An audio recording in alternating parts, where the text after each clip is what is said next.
خدا نہ خواستہ ہمارے ملک ٹوٹتا ہے تو ہمارے اپنے اندر اس کے داخلی عوامل جو ہیں وہ زیادہ سٹرونگ ہے اس کی نسبت کہ اگر ہم جو ہمارے ایکسٹرنل تھریٹس ہیں وہ اس وقت اتنے سیریس نہیں ہیں جتنے کہ انٹرنل تھریٹس. دوسرے الفاظ میں آپ کا خیال ہے کہ پارلیمنٹ نے جو نظام عدل ریگولیشن کو منظور کیا تو یہ پاکستان کی سلامتی کے لیے خطرات پیدا یہ بگننگ ہے جی بالکل. میں سمجھتی ہوں یہ پاکستان کو ڈیوائڈ کرنا اور توڑنے کی جو ابتدا ہے کہ اگر آج آپ نے ایک علاقہ کسی کے حوالے کیا, کل اگر ساؤتھ پنجاب سے لوگ آرمامنٹس لے کے کھڑے ہو جائیں گے تو وہ کہیں گے یہاں ہمیں اپنا نظام چاہیے اور پرسوں کہیں اور. تو میں سمجھتی ہوں کہ یہ جو سلسلہ شروع کیا گیا ہے یہ ایک ابتدا ہے پاکستان کو فردر پولیٹیکلی ڈی اسٹیبلائز کرنے. جی ڈاکٹر بابر اعوان صاحب. بسم اللہ الرحمن الرحیم. بہت شکریہ. ایک آرٹیکل کا آپ نے ذکر کیا. میں اس سے پہلے کہ جو ابھی کامنٹ ہوئے ہیں ان کے حوالے سے میں اپنا اظہار خیال کروں, دو باتیں میں یہ کہنا چاہتا ہوں. پہلا یہ کہ مجھے پورا احترام ہے, دوستوں کی اپنی رائے ہو سکتی ہے اور مجھے پورا حق ہے کہ میں اس سے اختلاف کروں. جس طرح کا آرٹیکل آپ نے ابھی تذکرہ کیا ویسا ہی میں نے تو ڈاکٹر فاروق سلیم صاحب کی آرٹیکل جی میں نے پڑھا ہے وہ بھی. جی میں آپ کو وہ پڑھانا چاہتا ہوں جو شاید آپ نے اور آپ کے دیکھنے سننے والوں کی اکثریت نے نہ پڑھا ہو. I'm referring to an article in Newsweek dated published on April 25th 2009. یہ اس کی نیٹ کی کاپی ہے میرے پاس. اس کا میں صرف ایک سینٹینس پڑھنا چاہتا ہوں کہ جو کچھ ہم نے کہا وہ کیا درست کہا وہاں یا یہ جو کہہ رہے ہیں یہ درست ہے. اس کا جو آرٹیکل کا ٹائٹل ہے وہ یہ ہے کہ پاکستان سیلف ڈیفیٹنگ آرمی. پھر میں دوسرا پوائنٹ اپنا آپ کے سامنے رکھوں گا. یہ آرٹیکل کا یہ صرف 2 لائنیں میں پڑھنا چاہتا ہوں. یہ اس طرح سے ہیں. تھرڈ, اب آرگیومنٹس ہو رہے ہیں اور army became and remains a parasite feeding on the body politics of extracting rent in the form of the land, number 1. Number 2, bureaucratic appointments. And number 3, other spoils of office in exchange of supposedly keeping Pakistan safe. اب اس کے جو لکھنے والے ہیں بڑی دلچسپ بات یہ ہے کہ ایک راجیش صاحب ہیں اور دوسرے گنگولی صاحب ہیں. یہ سمیت گنگولی. جی ہاں, دونوں کے دونوں آپ نام سے ظاہر ہے کہ دونوں کا تعلق ہمارے ایک پڑوسی ملک کے ساتھ ہے. دیکھیے دنیا میں جہاں جہاں ممالک ٹوٹتے ہیں ٹوٹتے کیسے ہیں. اب ہسٹری کوئی راز کوئی نہیں رہا کہ ہم اپنی مرضی کی تاریخ لوگوں کو پڑھا سکیں. پہلے اداروں پہ حملہ ہوتا ہے اور وہ ادارے جو ملک کی سلامتی کے ضامن ہوتے ہیں ان پہ حملہ ہوتا ہے. ایک بات یہ ہے کہ پاکستان کی آرمی کو اس وقت امداد کی ضرورت ہے. تنقید ضرور ہونی چاہیے لیکن تنقید میں حد سے آگے نہیں جانا چاہیے اور وہاں یہ پرسپشن دینا کہ پتہ لگے کہ کوئی باہر بیٹھا ہوا جو لکھ رہا ہے پڑوسی ملک کا وہ اور ہم 10 قدم اس سے آگے ہیں. This is not the service to the community nor it is service to the country. This is number 1. Now number 2, what I'll say is کہ یہ کہنا کہ جی ہم خود ملک کو توڑنا چاہتے ہیں, یہ ہم کون ہیں جی؟ ہم اگر پارلیمنٹ ہے تو وہ تو اس کا شریک نہیں ہے. ہم اگر سیاسی جماعتیں ہیں وہ تو نہیں چاہتی ہیں ایسا. آج آپ نے عمران صاحب کو بھی سنا انہوں نے کل کیا کہا اور جو بہت زیادہ سپورٹ دے رہے تھے انہوں نے بھی کہا کہ جہاں آئین کی سپریمیسی کی بات آتی ہے, پارلیمنٹ کی اور پاکستان کی بات آتی ہے, I'm not supporting anybody. اور یہ ہم ڈیفائن ہونے چاہیے یہ کون ہے جو توڑنا چاہتے ہیں اور پھر وہ ایفرٹس ڈیفائن ہونی چاہیے کون ہے جو توڑنا چاہتے ہیں, کس طرح سے وہ یہ ساری ایفرٹس کر رہے ہیں. اچھا میڈم نے جو کہا وہ تھوڑا مختلف ہے. Let me make just one short comment. انہوں نے یہ کہا کہ ایک اسپیسیفک ایریا, میں آبجیکٹولی اس کو لیتا ہوں, میں کوئی کانفرنٹریشن کے لیے نہیں لے رہا.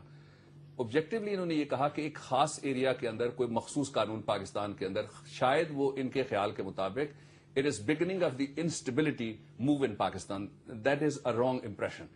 میں پارلیمنٹ کے اندر بھی میں نے یہ کہا اور یہاں بھی میں کہتا ہوں کہ مجھے بتائیں کہ وہ کون سی چیز وہاں آ گئی جو پاکستان کے ایگزسٹنگ جوڈیشل سسٹم کے متصادم ہے, پہلی بات.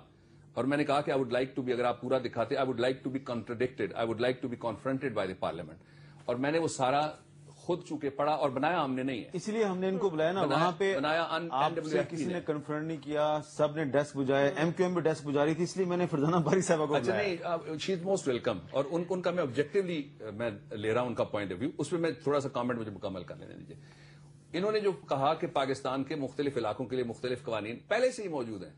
میں نے 3 کا تو پارلیمنٹ میں حوالہ دیا, 11 کا یہاں دے سکتا ہوں. مثلا رینٹ ریسٹرکشن آرڈیننس اسلام آباد کے لیے اور ہے, راولپنڈی کے لیے اور ہے, راولپنڈی شہر کے لیے اور ہے, پنجاب کے علاقوں کے لیے اور ہے.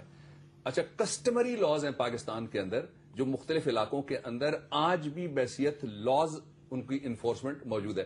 شریعہ ایکٹ 92 آیا, وہ پہلے سے موجود ہے. آزاد کشمیر کے اندر قاضی کورٹس 1974 سے موجود ہے اور میں تو وہاں کیس کرتا رہا ہوں اور جو سیشن جج بیٹھتا ہے اس کے ساتھ ایک قاضی. یعنی لفظ یہ جس طرح پاکستان کی جو پارلیمنٹ ہے اس کے ساتھ ضیاء الحق صاحب جب اپنی جرنیلی اسلامائزیشن کی موو چلا رہے تھے تو انہوں نے اس کو پارلیمنٹ کو ساتھ مجلس شورا بھی کہہ دیا. کہنے سے کچھ نہیں بدلے گا. It is the same parliament having bicameral system, lower house and the upper house. آپ کہہ رہے ہیں گھبرانے کی ضرورت نہیں ہے. میں یہ کہہ رہا ہوں کہ پڑھے بغیر گھبرانے کی ضرورت نہیں ہے. پڑھ کے اعتراض کیجئے, میں ایک ایک کا جواب دے سکتا ہوں. جی اگر آپ مجھے اجازت دیں. پرابلم یہ ہے کہ جو پروسیس ہے اس کا مسئلہ ہے. آپ ان لوگوں کے ساتھ ڈیل کر رہے ہیں, ان لوگوں کے ساتھ آپ بیٹھ رہے ہیں جن کے بارے میں کلیئرلی جو کہ ایک طرح سے ملیٹنٹ گروپس ہیں, ہتھیار اٹھا کے وہ گشت کرتے ہیں ان علاقوں کے اندر.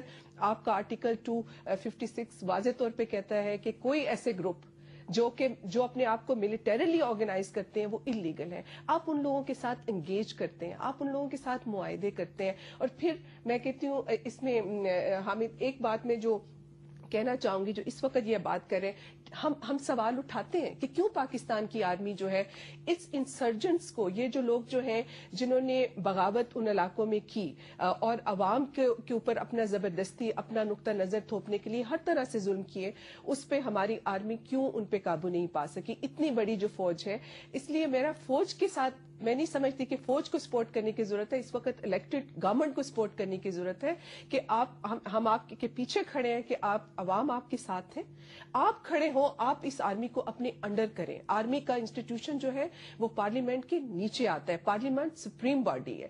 اسی طرح آپ دیکھیں پروونشل گورنمنٹ چیخ رہی ہے, وہ کہتے ہیں NWF. یہاں پہ میرا سوال ہے آپ سے کہ پروونشل گورنمنٹ جو ہے وہ مذاکرات کرتی ہے اگر صوفی محمد سے, جی پارلیمنٹ اگر انڈورس کرتی ہے ایک نظام عدل ریگولیشن کو, اس کی تو آپ مذمت کرتے ہیں, تو وہاں پہ آپ کو پارلیمنٹ پر اعتماد کیوں نہیں ہے؟ کہاں پہ؟ اس پہ بھی نہیں ہے. نہیں دیکھیں, پارلیمنٹ پہ دیکھیں, ضروری نہیں ہوتا نا کہ حامد کی پارلیمنٹ یہ غلط اگر چیز کر رہی ہے تو ہم سوچیں پارلیمنٹ جو ہے اس وقت بجائے اس کے کہ وہ عوام کے انٹرسٹ کے اندر اس علاقے کے اندر ریٹ آف گورنمنٹ میں اسٹیبلش کرتی. میں نے تو کوئی دنیا کی ایسی پارلیمنٹ نہیں دیکھی ہے جو اپنا اختیار ہے لیجسلیشن کا اور قانون سازی کا وہ کسی ایک ملیٹنٹ گروپ کے حوالے کر دے کہ اس علاقے میں یہ لیکن یہ کہہ رہے ہیں کہ ہم نے آئین کے خلاف کوئی کام نہیں کیا.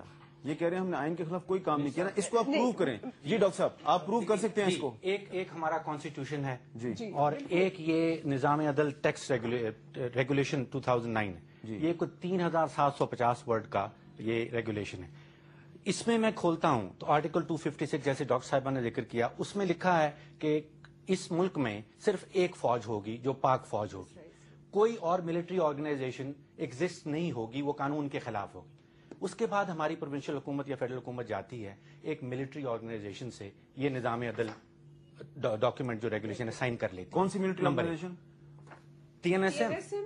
TNSM تو ملٹری آرگنائزیشن نہیں بالکل ہے. ہم روز ٹی وی پہ دیکھتے ہیں, ماسٹ مین ہیں, ان کی بارڈر پوسٹ ہیں, ان کی چیک پوسٹ ہیں وہاں پہ لگی ہوئی. آپ تحریک طالبان پاکستان کا ذکر کریں, TNSM والے تو وائلنس کے خلاف ہیں میرے خیال ہے. 12 جنوری 2002 کو حکومت پاکستان نے TNSM کو ایک بین آرگنائزیشن قرار دے دی. ہاں یہ ایک آپ کا پوائنٹ صحیح ہے. اب اسی آرگنائزیشن سے ہم جا کے دوبارہ نیگوشیٹ کرنا شروع کر دیتے ہیں. اچھا, ایک تو آرٹیکل 256 تھا, ایک آرٹیکل 198 اس میں میں نے پڑھا ہے, اس میں ہائی کورٹ کا ذکر کیا جاتا ہے, اس میں دارالقضاء کا ذکر شروع ہو جاتا ہے. اب پیرل جوڈیشری بنا رہے ہیں. آرٹیکل 183 ہے جس میں سپریم کورٹ کا ذکر کیا جاتا ہے, اس میں آپ دارالقضاء بنا دیتے ہیں.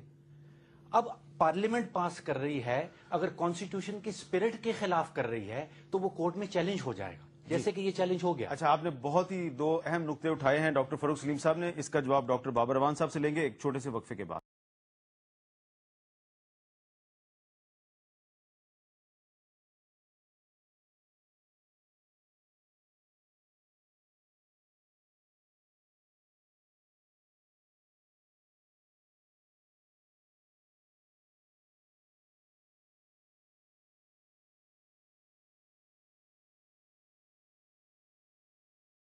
جو سپریم کورٹ کانسٹیٹیوشن کہلاتا ہے, ٹیکس میں یہ دارالقضاء کرا دیا گیا. کیا پیرل جوڈیشری بنائی جا رہی ہے؟ جی ڈاکٹر بابر روان صاحب.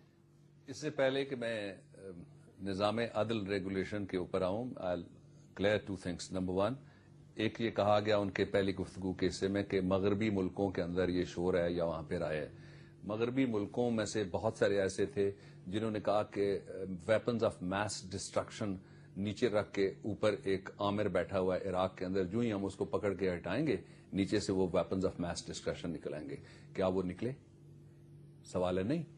پھر انہوں نے کہا کہ اتنے دنوں میں فلان جگہ ہم جائیں گے، فلانے کو ہم پکڑ کے لے آئیں گے اور اس کو ہم لٹکا دیں گے. کیا وہ ملا؟ Answer is no. Everybody understands what I'm saying. اس لیے ضروری نہیں ہے کہ مغربی ملک جو کہتے ہیں وہ بالکل درست ہو اور ہم اتنے ہی اوبسیسڈ ہو جائیں کہ چونکہ وہاں یہ کہہ رہے ہیں اس لیے ہم بھی کہنا شروع کر دیں. میں نے تو پارلیمنٹ کے اندر بھی کہا ہے، ان کو بھی کہا ہے، اور اس کے اگلے دن ہمارے جو سفیر ہیں انہوں نے بھی کہا ہے کہ ہمیں لیکچر دینے کی بجائے سپورٹ دو coming to the regulation itself. میں نے اسی لیے کہا تھا پہلے بھی کہ اس کو کاش پورا پڑھ لیا جائے. اور